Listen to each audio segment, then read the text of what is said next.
Hello, everyone. It's Matt Fraser here with Digital Web Solutions with this week's episode of Ecoffee with Experts. Thank you so much for being here. On today's show, I have with me Doug Bradley. Now, Doug is the president and founder of Everest Legal Marketing, an attorney, SEO, and online marketing agency located in Southern California, serving law firms nationwide and specializing in website design, content creation, blogging, and optimization for law firms across the United States. He is also the founder of the legal directories such as legallistings.us and personalinjurylaw.gru, which helps connect people to local attorneys. When not working on digital marketing for law firms, Doug enjoys attending car shows and auto racing events near his home in Southern California, as well as imbibing in the occasional craft beer or a sip of good scotch. So, Doug, thanks so much for being here. Thank you for having me. I appreciate being invited. Hey, no problem. So, Doug, who was Doug? You've had an interesting journey so far. Who was Doug as a school kid?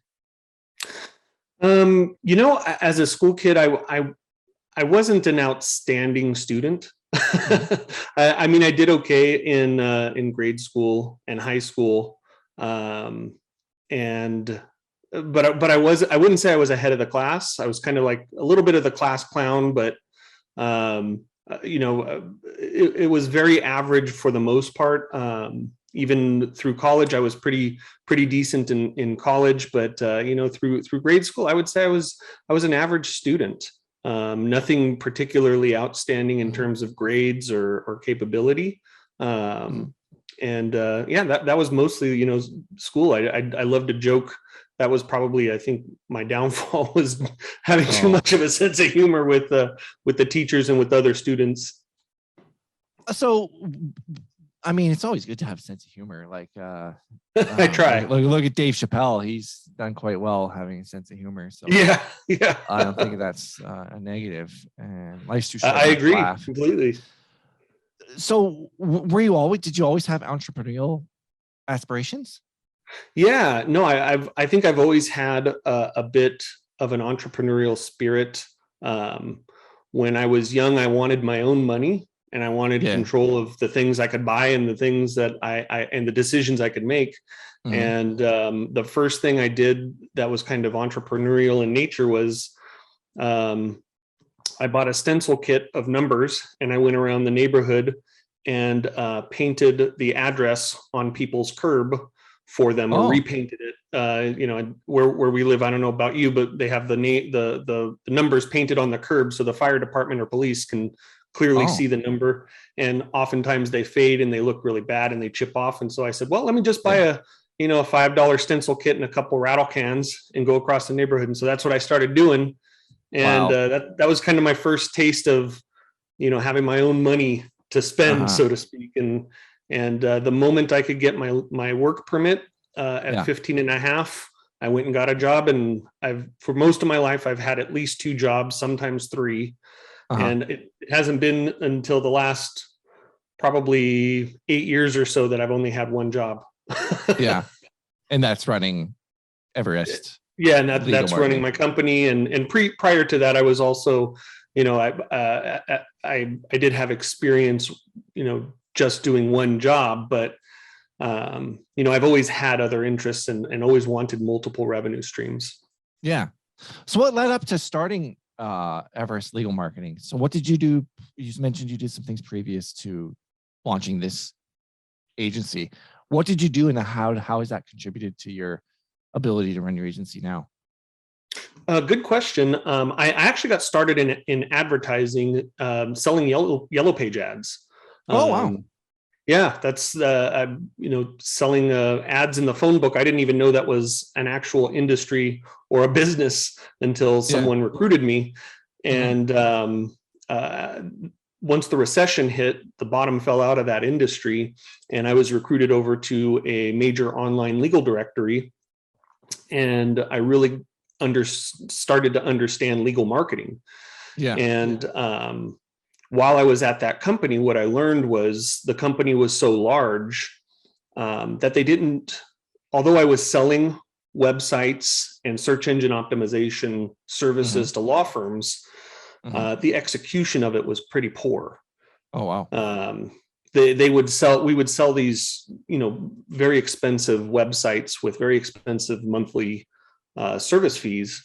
Yeah. And typically 3 to 6 months after implementation, the client would be talking to me or calling me and saying, hey, I haven't really gotten much off of this, or I don't really see anybody taking effort on my campaign. Yeah. And so oftentimes I would be in the background helping their campaign along, which was totally not my job as a sales rep. But if I didn't do that, then I would lose the sale, or they would stop paying and I'd get a charge back. So I had to teach myself, just out of sheer survival, how to do this. And that's where I really started to learn.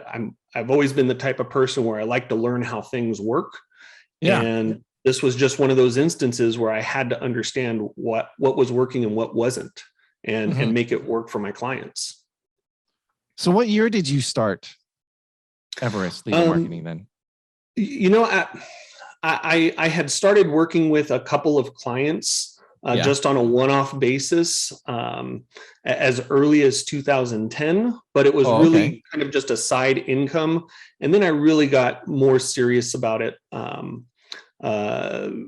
shortly thereafter. I believe in about 2013 or so, 2014-ish, when I really decided this is the only thing I want to do, and decided to leave my corporate job at the time and go off on my own. What was that like? Like, very scary. Was it scary? Yeah. Going off of my own, if anybody's ever done it, it's very scary. It's my wife and I had a home, and we had a baby on the way, and a lot of those things were very. It was a very scary proposition to leave the comfort of, at the time, a nice cushy corporate gig. Yeah. But ultimately I decided if I wanted to be where I wanted to be, if I wanted to get where I wanted to go, in other words, it wasn't with a job. It wasn't with a business selling something for someone else and making someone else or a corporation wealthy. It was in my own work. So did you have a certain client? Like, was it scary because of the unknown, or did you have a certain amount of income saved up as a buffer, or did you have a certain amount of clients, or was it just you just jumped 2 feet forward and I'll figure it out? I'm definitely not the type of person to jump head first and wonder if there's water in the pool later. So I actually I learned a lot about business structure and how to segue from corporate to private ownership, private business ownership. And I put a lot of the components into place before I decided it was time to actually cut the corporate ties. So, I would spend some time setting up some of my websites. I would spend time writing content for websites. I would spend time in my off hours. Sometimes I would wake up at 5 a.m., work on some client work, and then start my 9 to 5. And then after I quit, after I quit for the day, I'd go back to finish up my client work. And so by the time I was ready to actually leave, I had already had my business account set up, my merchant services set up, my tax ID, my business license. I already had all of that foundational business stuff set up. So when I actually started doing the work, I could focus on actually gaining clients and working for them, rather than making mistakes first and along the way. Yeah, that's awesome. So did you specialize in legal marketing because of your experience in getting hired by that company? Is that what? Yes. Yeah, 100%. Yeah. I mean, I've always been attracted to the law, and some lawyers have suggested, you should be a lawyer. You can still become a lawyer. And I really don't want to be a lawyer, but I'm attracted to the law and how it works. And the competitive nature of search engine optimization just drew me in as a way to express my competitive nature, as well as work with really competitive individuals. So how did you position yourself with not being a lawyer? And there's nothing wrong with that. But how did you position yourself as a legal marketing expert? Did it help to have the background of the company that you worked for? Did you position yourself by writing blog posts about legal marketing based on your experiences in your job. How did that come about? Great question. I knew that if I tried to leverage my background in sales for a legal marketing company, it Yeah. wouldn't get me very far doing it on my own because lawyers Yeah. would perceive me as just being a good salesperson. Yeah. So what I did instead of kind of going back to what I did to lay the foundation, I actually bought a website that was expired, that was local to my region, called inlandempirelawyers.com.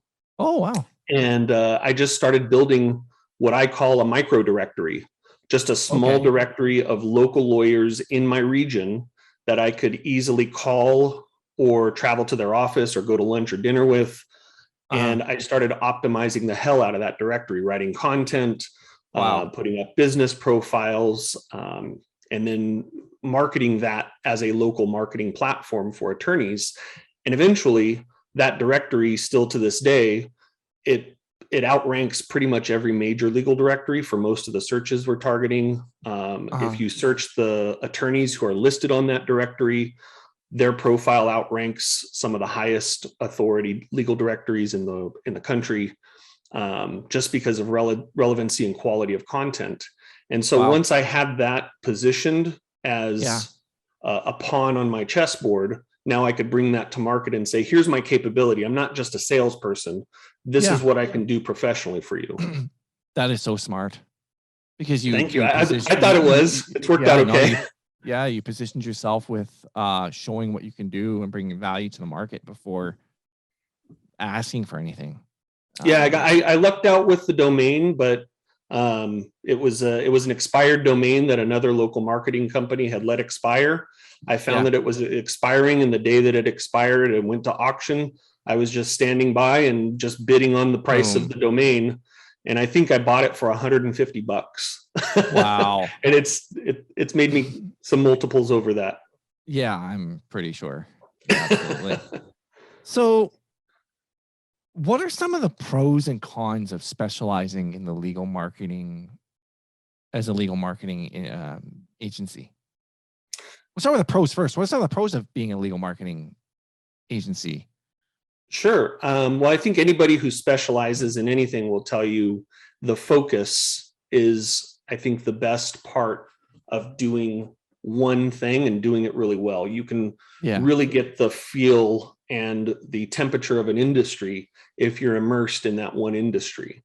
And for lawyers, lawyers who often work with other professionals who are either legal vendors or marketing agencies, they typically want people who are really experienced in legal marketing. And since I was good at it and I was gaining all of this experience, I decided early on that this would be what I specialize in, because I'm good at it. My network were attorneys or other types of vendors, and I knew what good looked like when it came to legal marketing, and trying to translate that over to other industries is difficult. It just doesn't work the same way. Legal marketing, taking the principles of legal marketing and applying that to a veterinarian or a mom and pop automotive repair shop, not anywhere near the same, really. No, not at all. So how did you, so then if those are some of the pros, what are some of the cons then? The cons of specialization are missed opportunities. You're going to give up working on profitable projects in pursuit of being the specialist that people go to for your industry. I have given those things up, and I've passed on projects before because people will come to me and say, I've seen what you've done in the legal industry. Can you do that for, my business?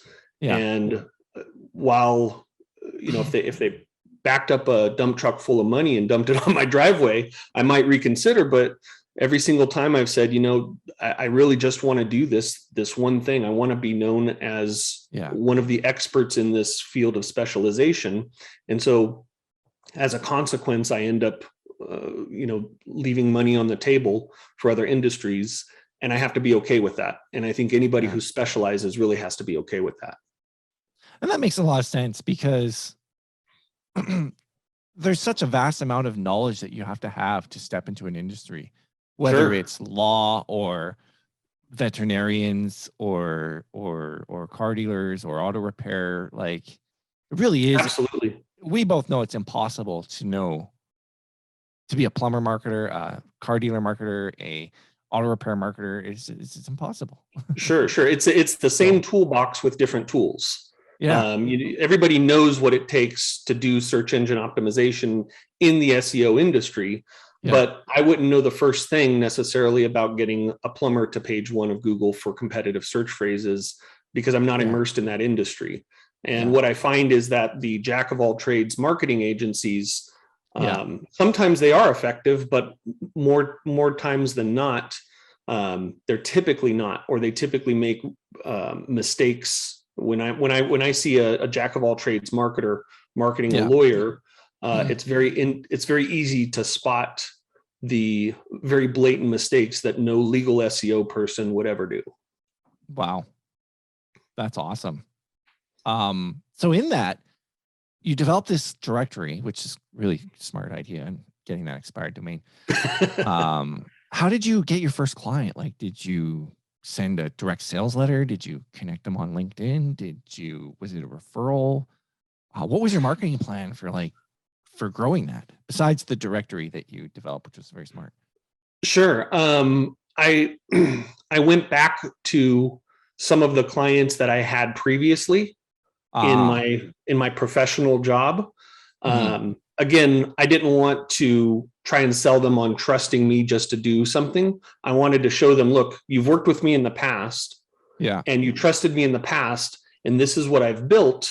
Why don't yeah, you let me do some of your marketing? mhm. And honestly, it just blossomed from there. Wow, And I could still remember the day that I got my first client. I had been working so hard, on my off hours, spending probably 20 or 30 hours a week just in my part time and days off, yeah. working on this. The day I got my actual first client, I cried, and it was a Oh, very emotional day for me because I had put all this ton of work into this business that hadn't yielded any revenue whatsoever. And then yeah. finally, I got a client who I still remember. Unfortunately, he's passed away, Oh, but I okay. still remember to this day. He trusted me to work with me, and from that, I built out some referral base, and then the directory, as it grew, started to get more attention, started to rank much higher, and it just kind of, I wouldn't say a snowball, but it Uh-huh. certainly started to gather some attention. And then as we started to work with other clients, people from outside of the area would see what we've done in our local area with Yeah. attorneys that are local to me. And so now I'm being hired I have clients in Georgia, Texas, Nevada, Uh-huh. Oklahoma, Chicago, New York, Florida, all across the All US. over the So US. yeah. Do you have to uh, change the market, like, for state laws? I know there's federal laws, but do you have to like learn about state law a bit in order to operate in those markets? Um, I think it definitely helps to understand local bar rules. Yeah. And you do have to know what is acceptable in certain states outside of California. California has its own set of rules Yeah. for lawyer marketing and what you can and can't say, and the way that you can phrase things. Even something as small as the word specializing or Uh-huh. specialty. With lawyers, you can't say that you specialize in something in the state of California unless you actually are CalBar certified as a specialist in this area of law. But in other Okay. states, you can say, I You specialize in criminal specialize. defense without actually having a specialty certification. And, just other small nuance about legal marketing, even down to the way that you phrase, we want to hear about your case. Yeah. Some clients have told me, don't say case, we want to hear about your matter, because it's not a case until they retain me, and I don't want them to be inferred that I'm taking their case, because it's not a case until essentially we agree that you have a case. Even Oh, small nuances like that, there are things that you definitely learn along the way that people don't. There's no instruction for this. There's no playbook for legal marketing. Wow. But there's definitely rules in other states that don't apply cross borders. And wow. And the only way you learn that is from engaging with clients and figuring that out. And the other, learning, going to the state bar website and downloading their rules and ethics of advertising. You can look at that on most state bar websites. Oh, wow. So it's not hidden information, but it's certainly something you have to be aware of. Okay. So Doug, how do you differentiate your legal marketing firm from other legal marketing firms out there? That's a really good question. The way that Everest Legal Marketing is differentiated from other legal marketing businesses is, one, the owner does the work. Okay. When I bring on a new client, I'm doing the auditing of their current website. I'm looking at what their current assets are, and I have a team surrounding me to help me do these things. Yeah. But I'm the one who's doing this work because it's so critical to my future success that every single client needs to be ushered into our umbrella very carefully and very strategically. And so we work as a team, but we work very much so with me looking at the strategy of the campaign, what drives the client, what types of content we produce, what types of profiles we go after, what types of mentions we make. And then the other thing is that we do have kind of a small arsenal of brands that we own that help market our clients, such as the directory that I told you mentioned before, Inland Empire Lawyers. We also own a handful of other websites that help market our clients. How do you, for instance, let's say there's a lawyer who specializes in a certain area, and then there's another lawyer who wants to hire you in the same area, in the same specialty. Do you turn them away for a conflict of interest, or how do you handle that?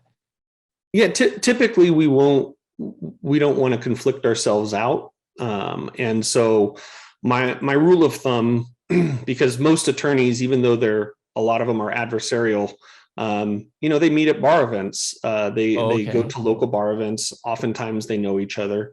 And I don't want to burn any bridges with any of my clients. So, oftentimes, unless the attorneys are okay with it, usually we're exclusive to one attorney who does one thing in a specific city. But we're not, if there's another client that comes along and they do, 3 different types of practice, we might take on that client. And there's been oftentimes where we've gone to our current client and said, hey, so-and-so wants to work with us. We don't want to conflict out. Are you okay with this or are you not? And there's been a couple of instances where the client said, no, I don't want you to take that client. They're a direct competitor. And in that case, unfortunately, we've had to turn away the business. But I'd rather retain that one client. Absolutely. And make sure they understand that I'm on their side and I'm working for them. And I don't want to just sell every competitor under the roof out and compete with them. Yeah, because that doesn't make sense. So then is it a matter of like expanding the business to different geographical areas across the nation?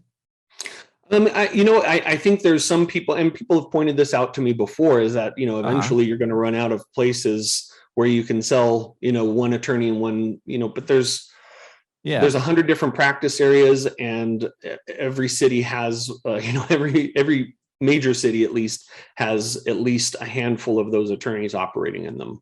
So I haven't encountered any type of an opportunity problem in that sense yet. And if I did, there's always, another city we could go and, try to market to, or another attorney we could try and market to. Absolutely.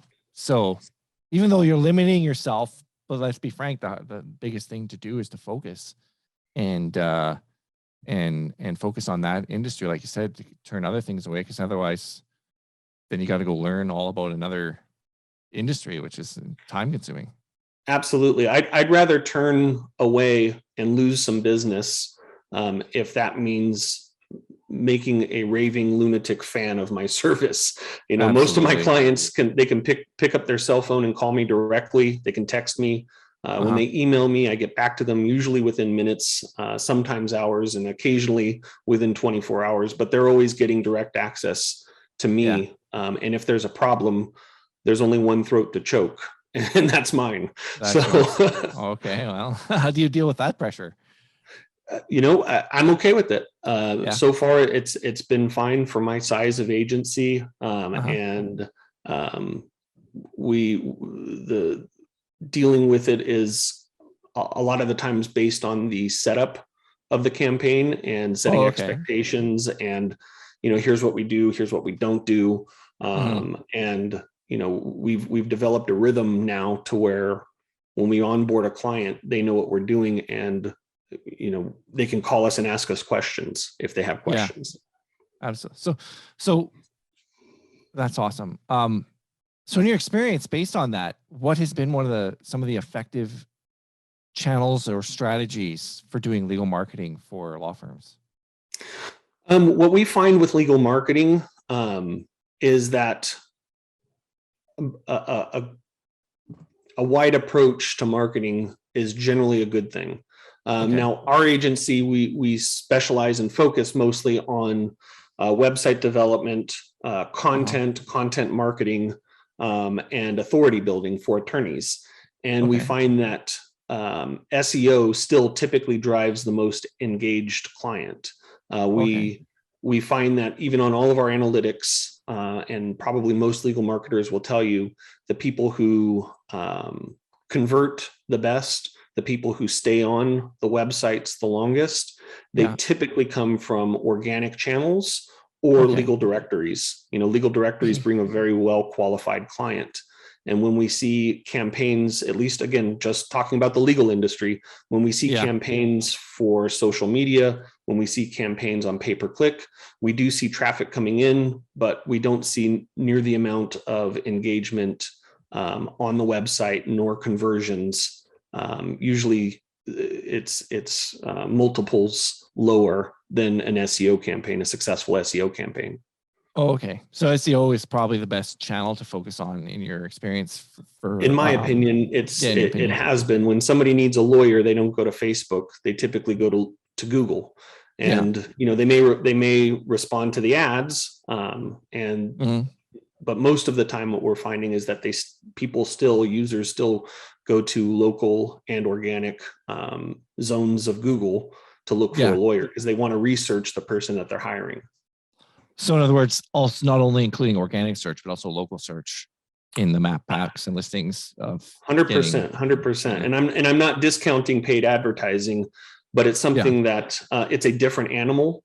And again, I'm just relying on our expertise, which is local and SEO types of traffic. Okay. So did you predominantly learn about SEO as a result of your work on the online directories? Absolutely. Because optimizing a legal directory is very similar to optimizing an attorney's website. Oh, okay. I mean, you're doing the same exact types of strategies and implementing the same types of authority building as you would with a lawyer's website when you're building a directory. It's different, but at the same time, most of the things are the same that you're doing. Yeah. So what are some of the tools, for instance, for optimizing pages that you would recommend to someone? I think one of the best tools to come out in the last few years has been Surfer SEO. Wow. That's been a really great asset to our company. A couple of other things. I mean, just at the bare minimum, something that's free is Google itself. Typing something that you want to rank for into a Google search bar, looking at the recommended searches, looking at all of the, when the results populate, looking at the people also searched for zones. That's a free way to figure out what type of content to design to rank for. It's interesting because you're not the first person to talk about Surfer SEO or the first agency owner to talk about how valuable a Surfer SEO has been. So I just think it's, it keeps coming up over and over again. So it's definitely something people should look into. Yeah, and it's a growing tool. Even though it's new, they're adding on features. I'm not an investor, or I don't own any any relationship with them. Yeah. But just from what they've been able to accomplish in the last few years, it's a really good asset for any agency owner, regardless of the industry. Yeah, right on. There was a question I wanted to ask, but it jumped out of my head about that in regards to on page. I'll just, it's fine. So are there any other tools like for off-page SEO that are your favorites? Yeah, we use a ton of tools, as most agencies do. Ahrefs, that's one of our most popular off-site report card building tool. SEMrush, we use that a lot for diagnostics and rank tracking and reporting.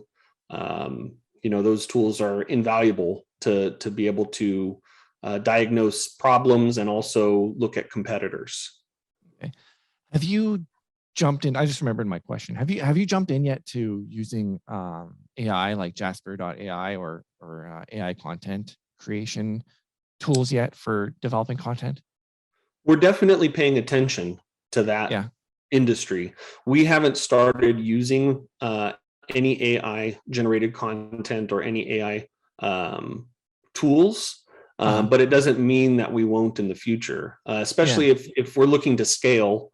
I think AI has got to be one of the smartest things to pay attention to, but also implement very carefully. I don't think for the legal industry that there will be success, at least at this point in time. I might look at this in 10 years and cringe at these words, but I don't think that AI is going to be a good source of legal content for the foreseeable future. We work with writers who are either JDs or they only write legal content. And really those are the best resources for high quality content at the moment. I know AI is improving, as we speak, and maybe someday that will change. But from what I've seen from AI generated content, at least for legal content, so far there's really no competition to a human writer who understands the legal industry. Oh, absolutely. I wonder if it can be used to supplement, like to create an outline. I've never tried it before, but I think so. Yeah. To create an outline for the writer to then fill in the pieces. I think that's expand upon at this point. Absolutely. I think AI will be leveraged in lots of ways we haven't even imagined yet for legal marketing.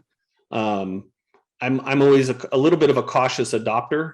But I certainly don't want to ignore something if it's going to give us a competitive advantage or our clients a competitive advantage. Absolutely. So you mentioned content creation being one of the most important things. How does that, like, creating content? I mean, we all know content's king. Sure. But creating content and coming up with content ideas, what does your process look like for coming up with like a content calendar for a lawyer to have content to be able to publish and share? Sure. That's where I specifically rely on my team a lot for content creation. We have a content man, because SEO is so dependent on content. You said Absolutely. content is king, but authority is queen. So, but my team really knows how to shape a top of funnel search for a lawyer. Really, really well. And getting to those types of searches that will hopefully lead someone in to a blog or an article on another website and lead them to our client is as much science as it is art. We really have to understand our clients, what they're looking for, the type of client they're looking for. We need to understand the type of client they're not looking for. Almost as good as the client they are looking for. We don't want to burden our clients with nuisance phone calls. And Of so course we not. really have to understand our client's industry, which I think is another benefit of specialization. But our process is, what type of clients do our clients want, and what are the types of things that concern them? What are the types of things that lead them to looking for our lawyer? A lawyer. Okay. And kind of going and reverse engineering that process. Yeah. And what are the types of things that someone searches right at the moment they have a legal problem, or right at the moment they know they need a lawyer? So do you create content for top of funnel, middle of funnel, bottom funnel, to steer the prospect potential client along Absolutely. in the process? We do. We create content for all stages of the client journey to get to our client, not just the specific. If you were just arrested last night on a DUI, you're going to search DUI lawyer in whatever city, or you're going to search for a DUI lawyer. So there's a way to market to that person who knows that they need a lawyer. But to the person who got arrested for DUI and maybe they think they can't afford a DUI lawyer, maybe they might search something like, how much does a DUI lawyer cost? Oh yeah. And so it's a different approach, but we're still trying to gather that person into our realm, which is our client's website. So Doug, is it easier then for you, like, let's say, that same funnel, DUI lawyer Atlanta, and then some be searching for DUI lawyer Chicago? Are the principles the same? So you don't have to, you can repurpose the work you do as an agency, where you don't have to reinvent the funnel, so to speak, and therefore it makes it easier to get the work done? There's definitely some, in answer to your question, and being completely transparent, generally there's absolutely layover from one region to another. Somebody who needs a DUI lawyer in one region, they're going to have the same concerns as the person who needs a DUI lawyer in another region. But even just the way that sometimes people search, it might be more often search DUI lawyer in California, but in Texas, more people search DWI lawyer, driving while intoxicated, rather than driving under the influence.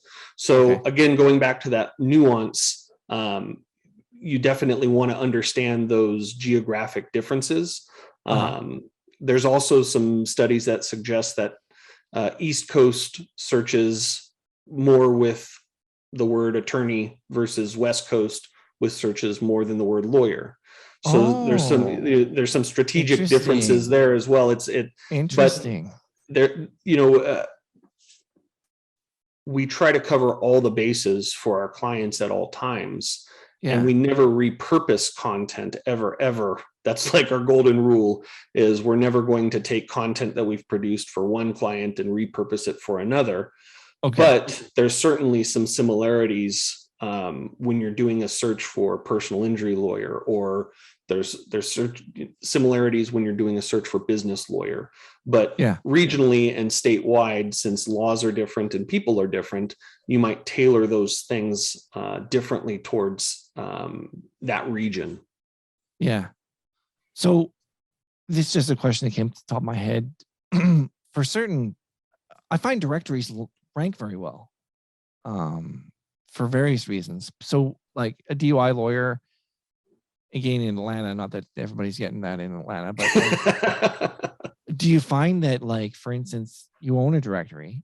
That there's times where you're like, your directory is number one, and the client comes to you and says, hey, we want to be number one for DUI attorney Atlanta. It's like, well, that's not going to happen because I'm number one. I'll make you number two. Is that forgive me if it's a dumb question. I just was like, it's not a dumb question, but I think it's a concern that doesn't quite happen as much as you might think.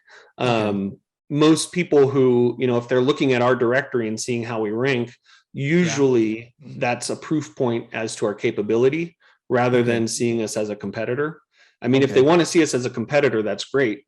Unfortunately, if they don't choose a vendor that's at least as capable as us, then they're probably not going to compete very well with us. But what I find with legal directories, it's very hard to outrank a legal directory, and some of the big names that are kind of household name and legal SEO.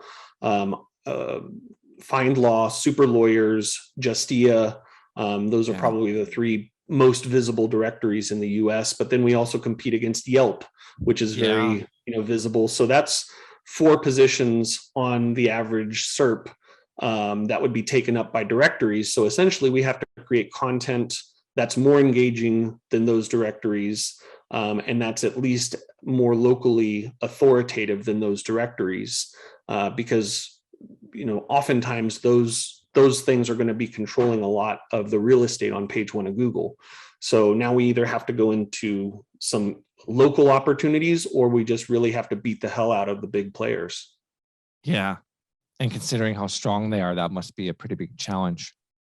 Yeah, and it's very challenging, but that's also why a lot of lawyers want to hire someone who just does legal SEO, because in order to rank on page 1 is difficult in and of itself for lawyers. Absolutely. But in order to outrank $100 million companies or Yelp, which is probably more like $1 billion company, who knows? You really, really have to be lethally precise with your execution. Wow. I noticed you said that there's a difference between the quality of client that comes from organic SEO or local SEO and paid.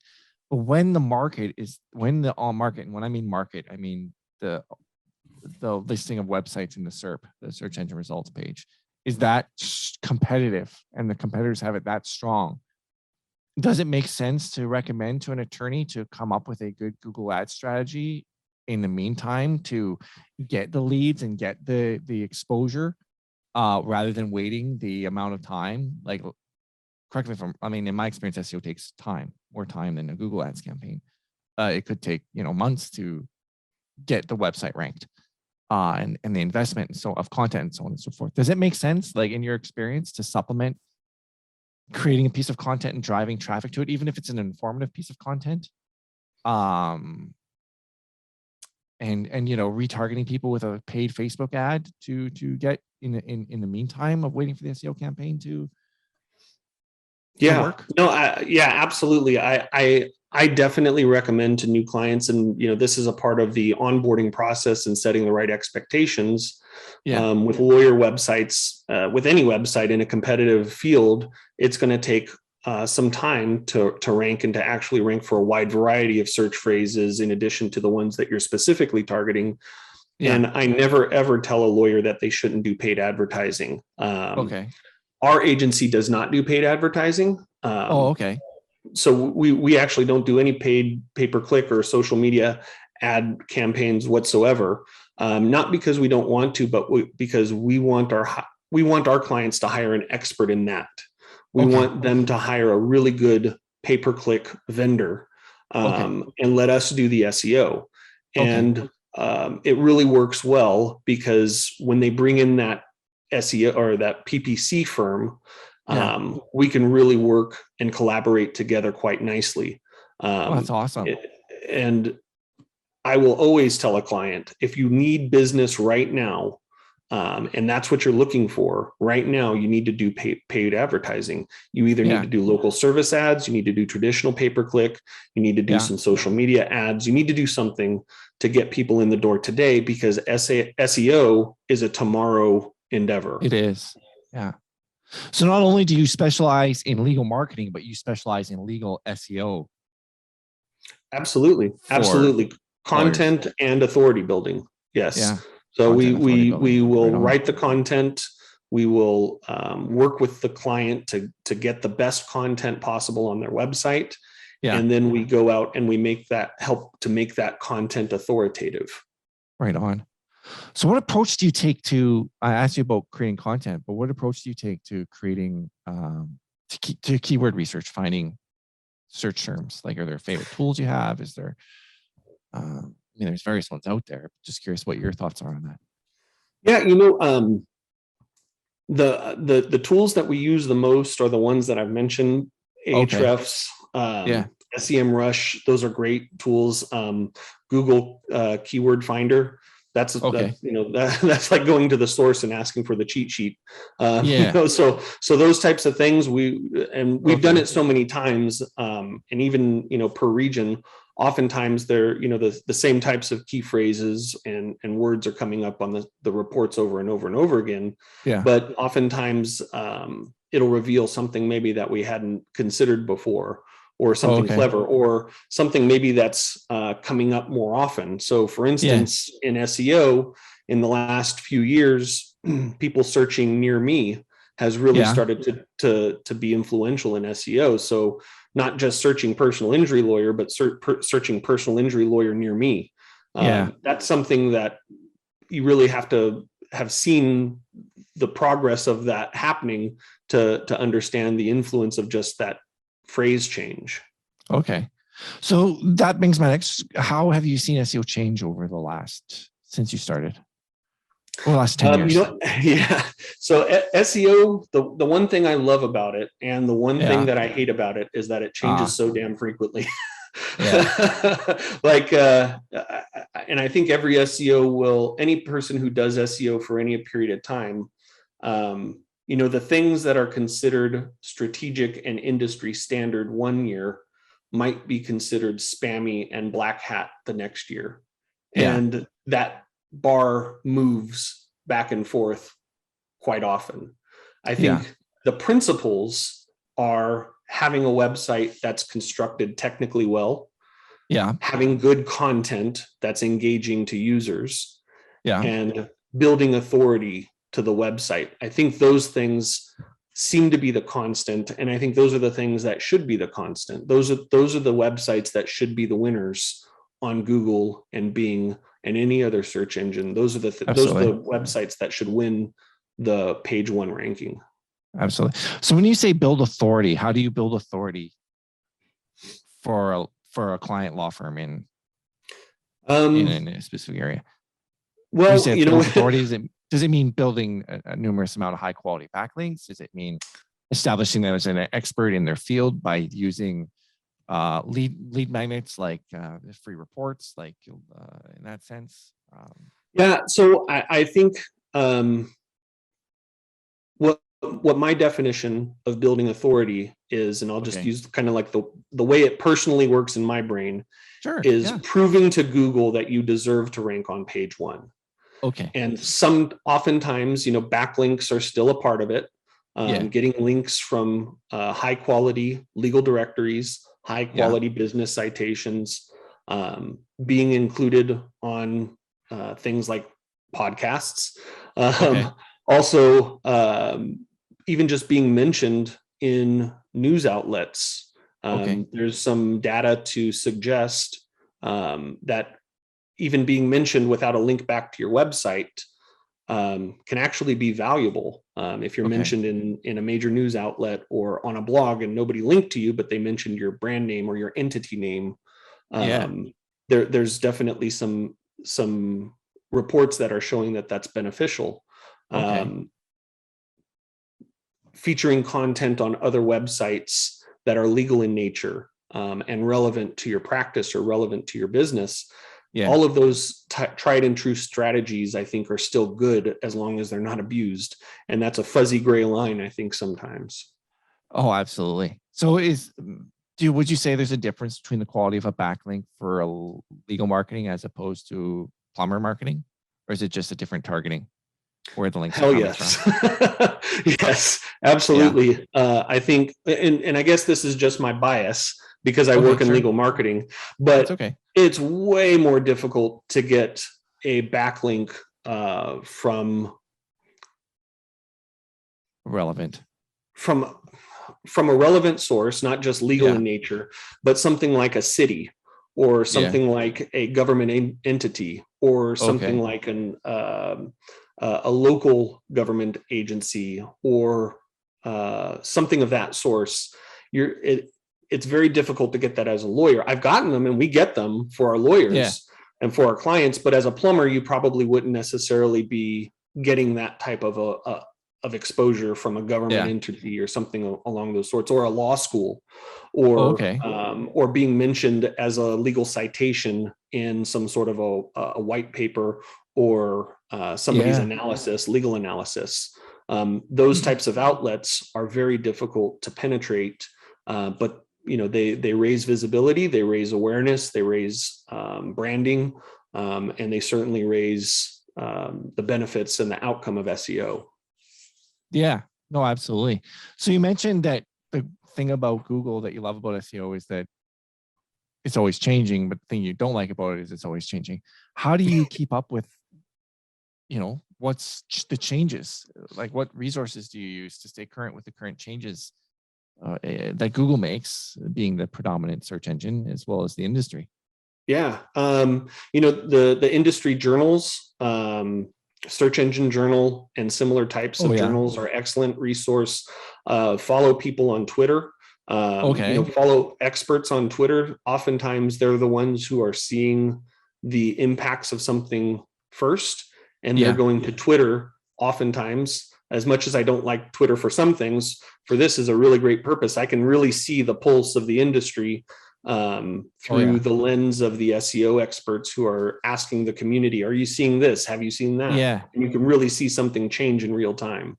Are there any specific people you're thinking of off the top of your head that you can mention or feel Sure. mention? Yeah. Hands down, Marie Haynes, Dr. Marie Haynes. Okay. She's one of the most authoritative people that I could think of off the top of my head. But there's a ton of people. If anyone follows me on Twitter, I actually have an SEO list of people that I follow, and you could just click to follow that SEO list. It's certainly not exhaustive, and I add to it all the time. But those are a lot of the Twitter accounts that I follow. A lot of the tools, a lot of people who work at the different SEO tools will often tweet about trends that they're seeing. And all of these things I try to personally stay tuned into to make sure that I'm understanding changes that are happening in real time and things and trends that all of these other entities are seeing develop. Okay. Oh, that's awesome. So how do you evaluate web analytics to measure the SEO performance? That's a really good question. It's like how long is a piece of string? Go ahead. No, it's a great question, but it's probably something I could talk about for 10 minutes. But usually the things what we're often looking for are month over month and year over year metrics. Are we getting more traffic from organic channels than we were getting prior? How long people are staying on the site? How deep are people going to the site? What pages are people visiting the most? And how much people are ending in some sort of a conversion? So those are the things that we're trying to measure the most out of our clients' websites. Do you make sure, or do you try to work with the paid advertising agencies for legal, that they're using proper UTM parameters to segment the traffic? Because otherwise that could get pretty messy if they're not doing that. Yeah, anybody who we work with that's kind of a third party vendor, we're following their protocols. Some are different than others, and if they're asking us to set up UTM codes, we're obliging in any way because we want that to be successful. Again, it goes back to we want success for our client. And I don't care if a client comes through the door through a paid campaign, through social media, or through SEO. My job is to make sure to maximize the benefit to our client. And if it's a paid campaign, we want it to work buttery smooth for the vendor. We want it to work seamlessly for our client. And no matter what's happening, we're always trying to make that collaboration work well. Absolutely. So with the type of content you're creating, do you sometimes create evergreen content that's top of funnel that can be used in a paid social campaign to drive people then further down the funnel? Sure. Yeah. Sure. Yeah. I think creating long-term, long-lasting evergreen content for SEO is an excellent strategy. The longer that something lasts, generally the more links it's going to attract, generally the higher it's going to rank in Google, as long as it's relevant to whatever that article is trying to Convey. get visibility for. So for Okay. example, laws change all the time. So if we have a page about pedestrian laws, if we have a page about bicycle laws, we want to make sure that that content is changing as the state's law changes. So as long as we keep on top of those types of things and it stays relevant and timely, there's huge value in those types of evergreen content pieces. Absolutely. All right, on. So what do you think are the most, I mean, you don't have to share this, but what are the most important SEO ranking factors for lawyers in your opinion? You're looking for my tricks, huh? If that's part of the secret sauce, I give you full permission. You can plead the fifth. I think the secret to it is not so secret. When it comes to ranking factors, there's an endless supply of things that you could read through reputable sources that talk about specifics. These things are specific. Backlinks are specific, and making sure that you have this is specific. I'm being a little ambiguous, but it really goes back to the three pillars are technical construction of the website, high quality content, and good authority. Those are the three things that will influence rankings in search engines more than most anything else. So, whether you have a certain website builder that you used for WordPress, that might influence rankings. Whether your page speed is faster than a competitor's, that might somewhat influence your ranking. But the things that really move the needle are always going to go back to the technology of the website, and if it's constructed in the proper way, high quality content, and authority. Those three things, at least as long as I've been in this industry, those are the things that are driving people to page one. And so it becomes a little bit of a shell game to make sure that you're managing those things in priority. And there's certainly other things that influence rankings, but it kind of always goes back to those three things, one of those three things. Well, I thank you for sharing that. I appreciate it. Yeah. Doug, what would you say is your greatest marketing success story? I will give you one that I know for sure is my greatest, and I won't say it's my biggest client or that my client got the biggest case, because those things are table stakes. Like I love getting big clients, but I don't particularly prioritize their campaign over anything else. Like there are things that we do for them, and we have things that we do for other clients. And I had a client who does a very, very unique area of law. And it's so unique that most other lawyers don't even know the ins and outs of this law. It's called partition referee and receivership work. Oh, wow. And my client was so convinced that there's no way that anybody would go to the internet for this type of work that he didn't even want me to do an SEO campaign or content for that area of law. He wanted to focus on something that was different, that he was really marketing for. And luckily for him, I actually have some professional work experience in partition referee and receivership. So I had knowledge of that very niche industry. And so I said, you know what, I don't know if it will benefit you, because I can't prove, and I don't have any clients who do this, because only a handful of people do this. But let's see what happens. And so we built out some content. We built some authority for the content, and we really made sure it was high quality content. And it, without giving anything away, it really changed his perspective of search engine optimization. And who the people were that were searching, because he was getting people who were judges searching, because judges often hire those professionals, or at least they influence, and they're looking for those people who do that type of work, and other attorneys. And he didn't really think that anybody would search, but now it's become a very significant part of his business. Oh, that's awesome. Yeah. And I've worked with him now for well over, probably 5 or 6 years now.